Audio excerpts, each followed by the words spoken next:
That brings us to broad topics, starting with the dream match of the decade to the rematch. Kurt Angle versus Samoa Joe. Which is worse, once in a lifetime or dream match of the decade done immediately again? Dream match of the decade. Do you think so?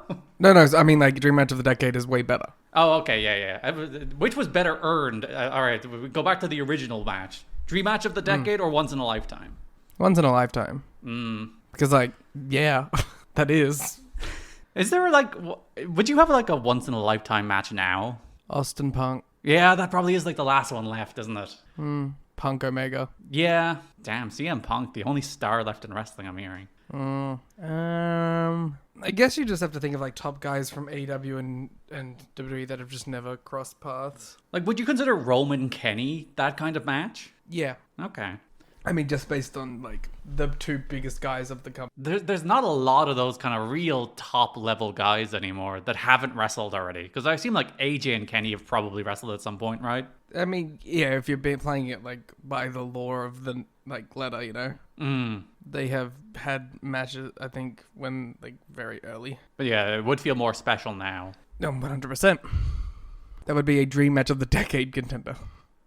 Is Devitt too far gone to have like a Kenny match feel special? I mean, it'll feel big, but it wouldn't feel like that.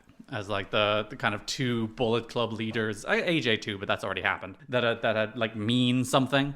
Again, well, they've also wrestled before. Yeah, extensively as well, Multiple but you times. know, especially in tag teams. And in singles. But like most notably in tag teams. They had like 3 Best of the Super Junior matches against each other. It does feel like there's like it's kind of the death of it, because like no one's like Seth Rollins' dream match, you know? Well, no, because they're talking about real stars. Bless Drew McIntyre, but I'm not like, holy shit, dream match of the decade, Drew versus Jungle Jack Perry. Yeah, but like there's, I mean, Seth is the worst one because by far there's nothing that would make me care. Yeah. But like, you know, Drew is a big man who hits things hard, so at the very least he has that going for him. At least you would be excited for a good wrestling match. Yeah. You know, there'd be some like Gunther things, I guess. Yeah, Gunther against Kenny. It's really Kenny. Kenny and Punk are the two guys. I mean, there's Ospreay. Yeah. There's like probably like when I was trying to think of like more modern examples of like Roman matches, there's like Swerve and Hangman are interesting. Or like Okada, Walter. Yeah, there's like Okada stuff. Because AEW has actual stars that are interesting. And presumably Japan will eventually create a new slate of stars that you will be like, Okada wrestling Ozawa would be cool. Nah. But Nah. they're so fundamentally incapable. But, you know, there's some interesting combinations of people still out there. The problem is, I think, on the WWE side, it's just Roman. Yeah. I don't think there's anyone else that's, like, an interesting, like... They have a lot of people that would be cool for, like, the undercard of a Forbidden Door. Yeah. But, like, the only real sort of main event thing that is a first time is, like, with Roman matches. I was trying to think of, like, Cody matches. But, like, they would be mostly retreads. Yeah, that's the thing. There's a lot of stuff Cody's already done. Yeah, it'd be like, I think the most interesting would be like something like, I guess, like a Cody, like MJF thing, which has obviously extensively been done. Cody Punk hasn't happened yet, has it? Which would have been a match that would be infinitely more interesting in AEW than will ultimately end up being in WWE. It truly could have happened 3 times and I wouldn't know about it. I feel like that match, if that did happen in AEW, it would have felt big. And it'll happen in WWE and I won't care. I mean, but that's unfair to put on them because, like, again, they could fucking resurrect the corpse of someone and put it against someone in WWE and I wouldn't care. It is a fundamental problem there, isn't it? Like, it's not even on the talent. It's just, I'm never gonna care. Like, there's nothing that can be done about it. Like, I just will never care about anything they do. So, if you remember, at Genesis, Kurt Angle beat Samoa Joe, tapped him out. Joe's like, hey, I want a rematch. Kurt Angle, no. A little bit of a bitch about it. He's like, I have wrestled you. I'm done. I have to wrestle other people. Moving on. So we go to the November 23rd Impact. This is only a 3 Impact month, so you would think, oh, this will be light and breezy, except there's still 100 segments per show. It is becoming more. Like honestly, if you were to go, like the most dense months we've done are the months that had weekly Asylum pay-per-views and weekly Impacts, where they're like 8 shows a month. And honestly, there's this 3-show month probably beats some of those 8-show months. Yeah, because there's just like there's so much like intertwining as well. Yeah, there's a lot of crossover. Even angles. with like especially Kurt. Yep, because he crosses into 3 programs, I guess, in one way or another. I mean, like, if you were to watch just this first episode of TV, you would have thought it was going to be, like, Kurt and AMW versus LAX. He is the true American hero. Get fucked, Canadian American hero, Petey Williams. Petey and Kurt ever wrestle? One-on-one, I don't think so. I feel like they'd have good chemistry. Yeah, because Kurt didn't do a ton in the X Division, but every time he did, like every time he wrestled like Jay Lethal, or he'd have a random match against Amazing Red, or he'd wrestle Frankie, like he goes really well with the X Division guys, but he didn't do a ton of it. So November 23rd Impact, Kurt Angle arrives midway through the show. We'll talk more extensively about the AMW LAX angle when we get to it, because there's a bunch of stuff, but Kurt Angle involves himself in that as LAX are once again attempting to conquer America. Kurt Angle makes a save, runs wild on LAX. Angle stands tall. Joe's music plays. AMW Cornette PD, get out of here, because who gives a fuck? We're not important.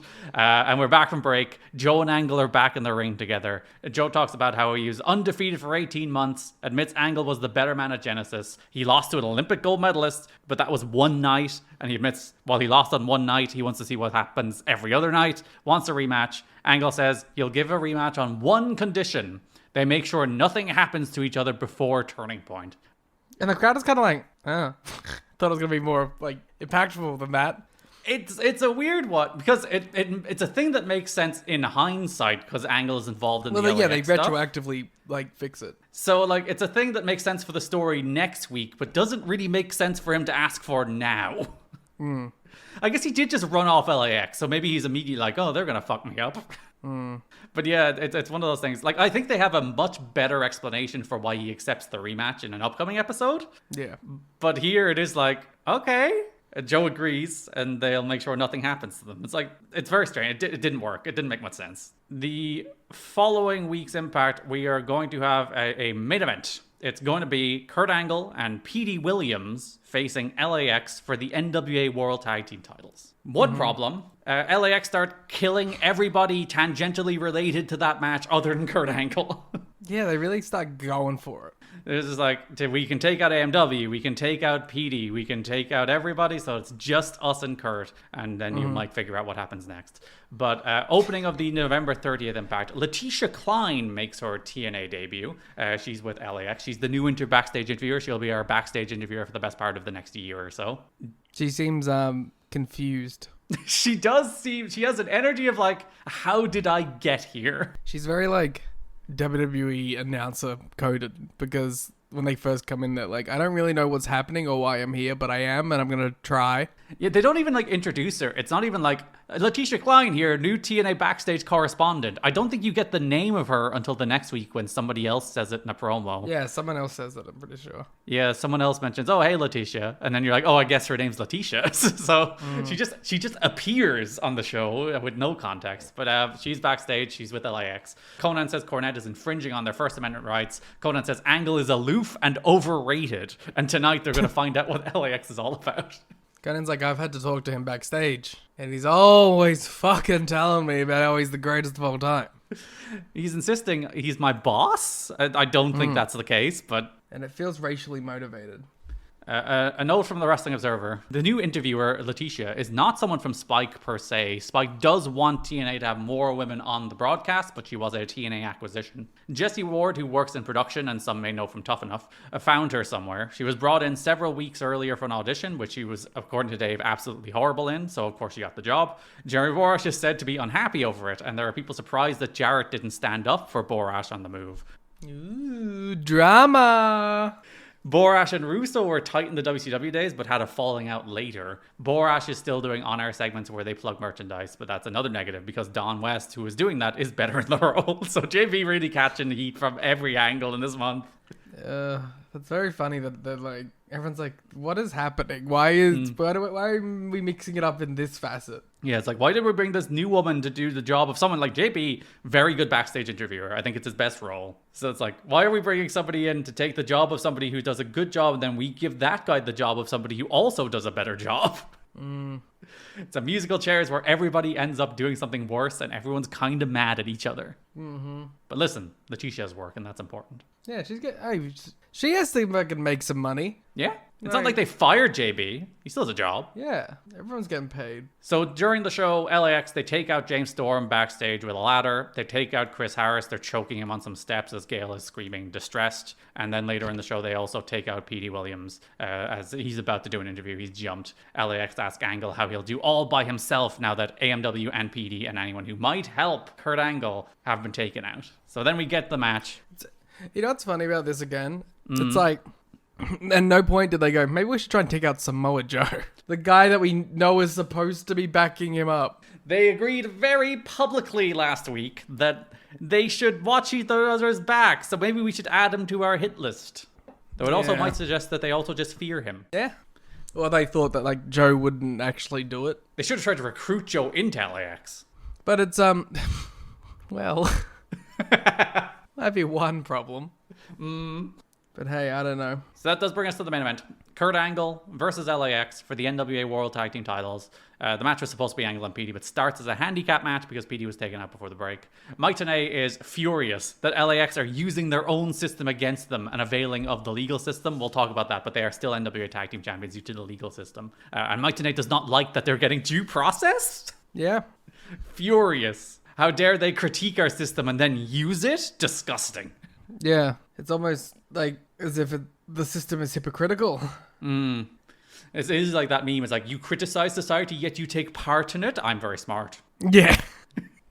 As LAX begin to take over, Samoa Joe arrives on the and steps on the apron, fulfilling his promise to watch Angle's back. Angle makes the tag, and Hebner just allows it. Earl is like, sure.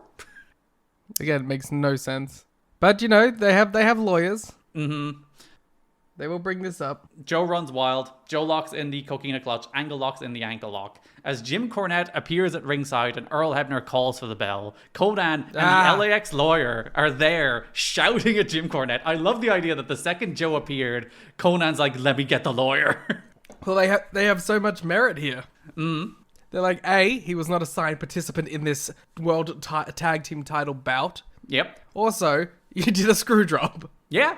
So there's layers upon layers of a mistrial. Not a mistrial, but yes, a mistrial. There is, I think, a conspiracy at this point from Jim Cornette to try and get these tag titles off these people who have earned them. Yeah, I'm beginning to think that too. The match is ruled a no contest due to Joe technically not contractually being in the match. Don, in my favorite call, is like, that's the right decision, but I'm mad because it would have been cool to have Angle Joe as tag champs. Yeah, that's kind of how I felt too. Don is like, yeah, like listen, that's fair. Joe wasn't in the match, but I wanted him to win. Also, because like it was cool. For a second I thought they were tag champs. I was like, all right. Yeah. Joe and Angle do shake hands as there is mutual respect because Joe fulfilled his promise, but they do not win the NWA World Tag Team titles. Homicide was apparently really upset when Angle popped his ear in the TV match. Probably could just end the sentence there. Homicide was really upset. Yeah. He was so mad he wanted to go right there, but he kept himself under control. Well, that's good for his future job perspectives. And listen, I think there's a large number of people Homicide could kick the ass of. Yeah. I think if there's a list of people Homicide could shoot on and Homicide would win, and that's a pretty big list. Kurt Angle's not on it. Do you think he has the fork though? Yeah, I hope so. I hope he comes out armed in every fight.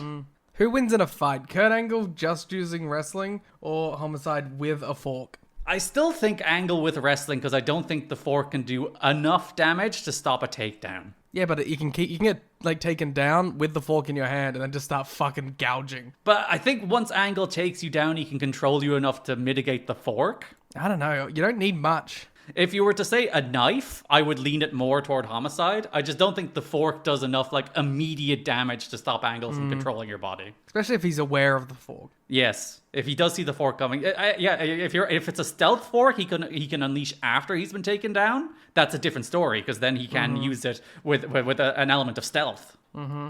If he has it in the boot, That's our new T-shirt: Homicide with Fork versus Kurt Angle. That's a cool shirt, to be fair. The Go Home Impact, December 7th, we have a very big main event. It's kind of a crazy main event. On paper, yes. In execution, less so, but the main event of this episode is Kurt Angle versus Abyss versus Rhino versus Samoa Joe versus Sting versus Christian Cage. Which, again, on paper, sounds crazy. It does sound like the biggest match you could possibly do without giving away singles matches. Mm-hmm.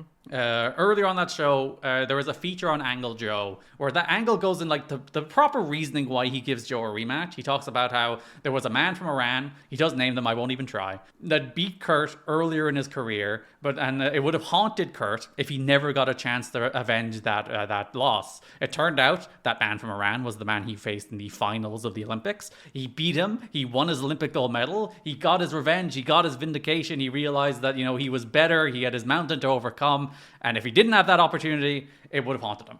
He sees that in Samoa Joe. Kurt Angle is Joe's Iranian wrestler, so in order to give Joe that chance, he will give him the rematch. Which I thought, yeah, that's a really good rationale for why Angle changed his mind on this, compared to the watch my back and you can have it kind of thing. You know what, though? I think I don't mind it being a thing that is told retrospectively. Yeah. Because, you don't necessarily need to know Kurt's motivations for why he does give Joe the rematch in the moment. But it is nice to, have that, established afterwards. Yeah. And certainly better than them not doing it at all. Yeah. I love Kurt in this promo, by the way, because Kurt is like, is there fear inside me? Yes. Will I lose sleep over this? Yes. Samoa Joe is a fucking killer, and I'm scared. But that's when I'm at my best. It's the Kurt character is very interesting. Yeah. Because, he isn't just, a fearless warrior taking down everyone. He is, a man. Yeah. He is a man with fear, realizing that he has a challenge to overcome. And it would be so easy for somebody like him to come in and big dog Samoa Joe. It'd be like, oh, I'm the biggest star in the world. Joe has to beat me to prove something. As opposed to he comes in and is like, I'm scared shitless of this guy. Have you fucking seen him? Where I will still beat him, though. Joe talks about how Angle took his reputation, and Angle states, win, lose, or draw, this will be my last match with Samoa Joe. Well. So we get to that main event. Rhino doesn't even make it in the match because of a thing with AJ we'll talk about in a minute. It gets to the finish. Abyss hits the shock treatment on Angle, but Joe makes the save. Tomko boots Joe as he does the muscle buster to Christian. Angle breaks it up. Angle checks on Joe and then hits him with an Olympic slam and pins him. So their deal to watch each other's back may not have extended to this competitive match, to be fair. There are opponents in this match. Well, yeah, they should technically they shouldn't have, because this is just a match where they're competing against each other. But it is also interesting that it's Kurt that takes the opportunity, And Joe made the save when he got shock treatment. Joe was on Angle's side, he fulfilled that promise, but Angle's like, "Fuck you, I'm gonna win the match." Yeah, so it's there are little signs of Kurt being a little slimy bitch. And this does firmly enter the era in which Samoa Joe is now just beatable. Yeah. But so far he's been beaten either by Kurt and through bullshit. Yep. He won't remain an unbeatable monster anymore. Which is it's the biggest critique of the pivot out of an undefeated streak, where he went undefeated for 18 months and now he will just whenever you need him to get beaten, he can be beaten on TV. It becomes oh, we can just beat Joe now, so we just do, instead of we should really remain very thoughtful about how and when we beat Samoa Joe. At least for the foreseeable future. There's obviously going to be a time where it is just that way, unless someone is a part-timer. Because you simply cannot just have a guy who never gets beaten forever. It just doesn't work. If they're going to be on TV every week in some capacity, there is no story being told then. But you can definitely still sort of play that line a little bit longer. Certainly not 2 weeks later on TV he should be beaten again.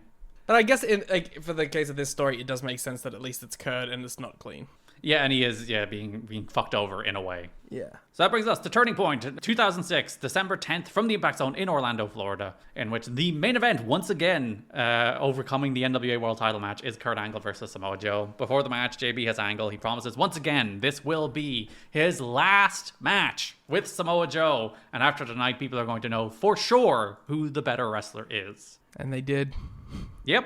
Samoa Joe defeats Kurt Angle in the rematch. The capital letters underscore rematch is how it's built. I really like this match. I think it's a little weird at the start. It's a little kind of maybe just off kilter because like the crowd isn't as like molten immediately. They do get there, but I really love how like just grimy and filthy and real like this match feels. It really does just feel like a proper professional wrestling match in a way that isn't really seen in especially like a WWE at this time, but even especially in a TNA in this time. It's not something you really see either. It feels something more akin to like a New Japan or a Noah or a Ring of Honor match taking place. Yeah, it's a match where like the physicality of the wrestling is like the core of what they're doing. Like everything is about, as you said, grimy just wrestling. They're throwing each other and they're doing holds and they're getting down to the mat. Like Angle does a slingshot crossbody in this match that is like beautiful in how ungraceful it is.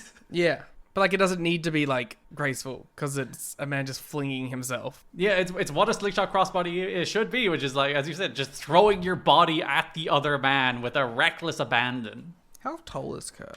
I think Kurt's like 6'1", right? He's in that range. That's how tall Kurt is in my head.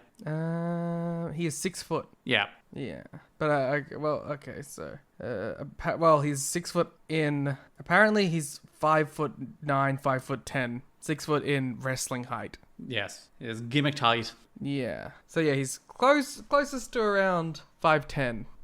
So basically, I mog him and could beat him. Because I'm taller. Oh, you're right. You could beat anybody smaller than you. Yes. Only if you have a fork, though. Samoa Joe height. I love trying to ascertain wrestler heights because it's such a minefield of bullshit. I'm subtracting a couple inches. Yeah. Because like Joe is billed at 6'3", so he's probably 6 foot. Yeah, that feels a little tall. He is probably like shoots 6 foot 6'1". Yeah. So I think he's slightly taller than Kurt, right? Yeah. Wikipedia says 6 foot. All right. So you can beat him too? Yeah. Less confident though. Yeah. Interesting. You're more confident that you can beat the man who's not an Olympic gold medalist. Yeah, but because he's like 68 and dead. That's true, and he has numbness in his hands, so that does limit his amateur wrestling skill. Like, he probably, like, he could throw me around a little bit, but I feel like I can outlast him. Your youthful dexterity. And I'll gouge his fucking eyes out.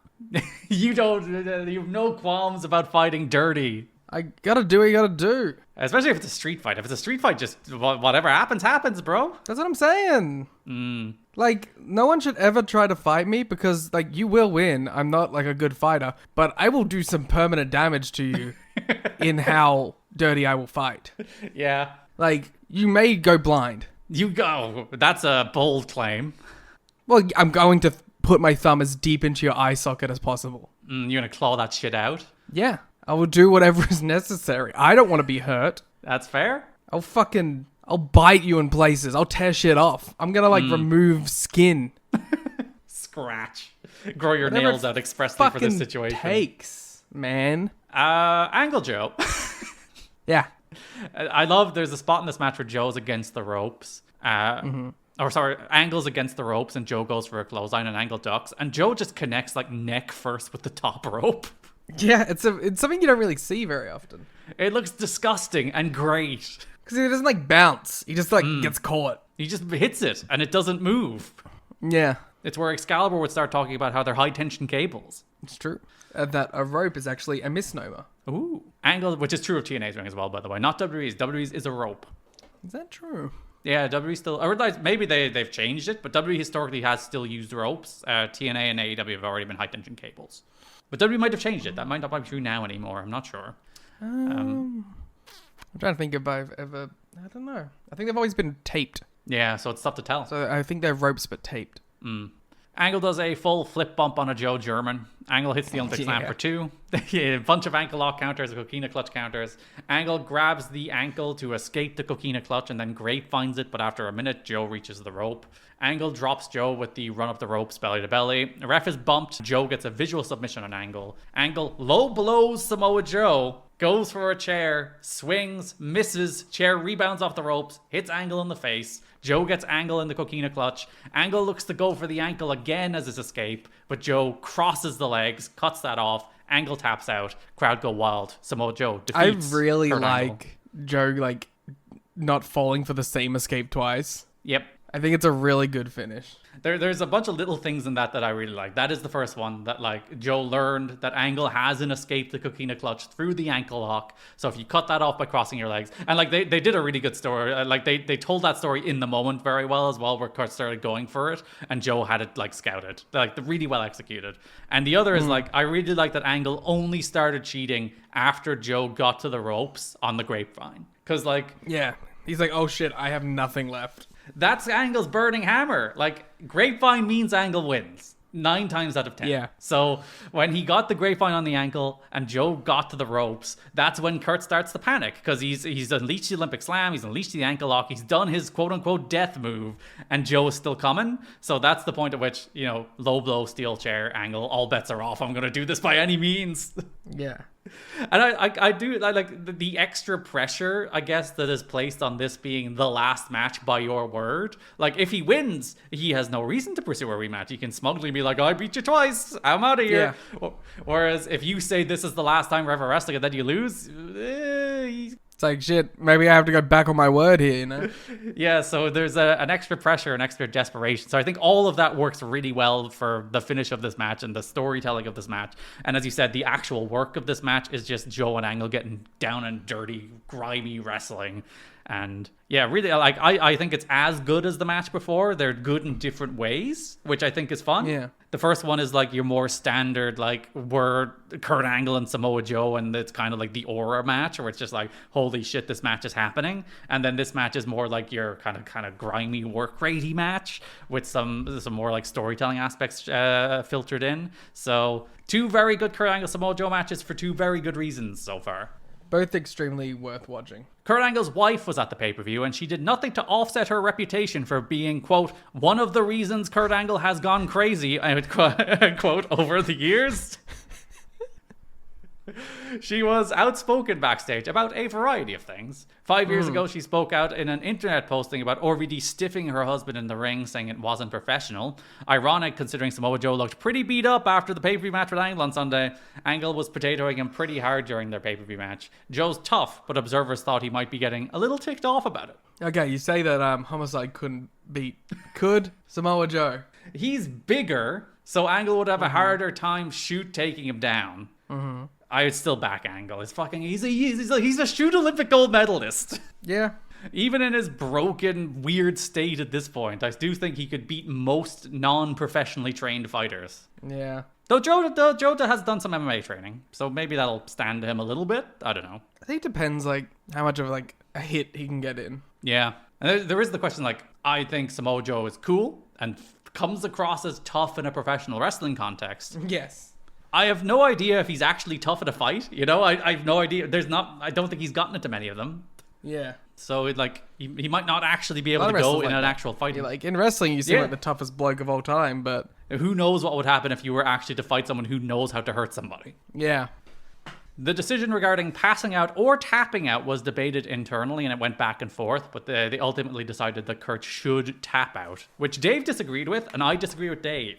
I don't think either one matters. To me, I guess it just comes from having watched a lot of MMA and fighting growing up. It was it doesn't matter how you get it, you still get it, It's someone passing out isn't any less a loss than someone tapping out. It's just how it goes, They're essentially the same thing. They are all because tapping out in a real fighting context, it's you're doing it because you have no choice. You will be permanently injured if you don't, and you pass out because you have no choice. You're just gone, They're both a sign of just not having anything left. Like, to me, I never really saw the difference between the two. I can kind of understand it, like, from a visual storytelling perspective, but, like, it's never been something that I've cared about one way or the other.